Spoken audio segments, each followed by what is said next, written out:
হংকংয়ের তাইপো জেলার একটি আবাসিক কমপ্লেক্সে ভয়াবহ অগ্নিকাণ্ডে নিহতদের স্মরণে শনিবার সকাল থেকে ফুল নিয়ে ভিড় করেছেন স্থানীয় বাসিন্দারা। শহরের সাম্প্রতিক দশকগুলোর মধ্যে এটি সবচেয়ে প্রাণঘাতী অগ্নিকাণ্ড।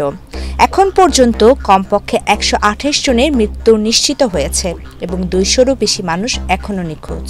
ঘটনাস্থলের সামনে রাখা ফুলের তোড়ার পাশে দাঁড়িয়ে অনেকেই নীরব প্রার্থনা করেছেন, কেউ কেউ কান্নায় ভেঙেও পড়েন।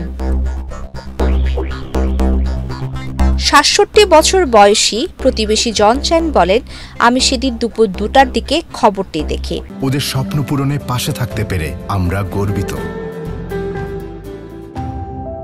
আমার বাড়ি থেকে ধোঁয়া বের হতে দেখছিলাম, আমি ছবিও তুলেছিলাম।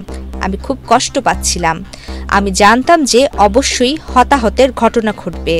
তিনি আরও বলেন, আমাদের তাইপো জেলা হয়তো হংকংয়ের সবচেয়ে নিরাপদ এলাকা। এখানে অপরাধের হার খুব কম, কিন্তু কম অপরাধের হার মানে এই নয় যে এখানে কোনো হতাহতের ঘটনা ঘটবে না। মানবিক ভুল হয়েছে, ভুল সিদ্ধান্ত নেওয়া হয়েছে, আছে কিছু লোভী মানুষ। এই সব কিছুর কারণে 120টিরও বেশি জীবন চলে গেল। আমার আর অস্ত্র ঝরানোর মতো কিছু নেই। 70 বছর বয়সী সু পেং টং তার এক বন্ধুকে খুঁজছিলেন। তিনি বলেন, আগুন লাগার রাতে আমরা সব আশ্রয়কেন্দ্র এবং হাসপাতালে তার খোঁজ করছিলাম, কিন্তু তখনও তাকে খুঁজে পাইনি। গত কয়েকদিন ধরে আমরা মৃতদেহগুলোর ছবি দেখে যাচাই করছি, কিন্তু তবুও কিছু পাচ্ছি না। তিনি যে ভবনে থাকতেন সেটিতে এখন প্রবেশও নিষেধ। আমরা মানসিকভাবে নিজেদের প্রস্তুত করছি, কিন্তু আশা করি তাকে দ্রুত খুঁজে পাওয়া যাবে, যাতে আমরা একটা উত্তর পাই, কিছুটা হলেও মনের শান্তি আসে।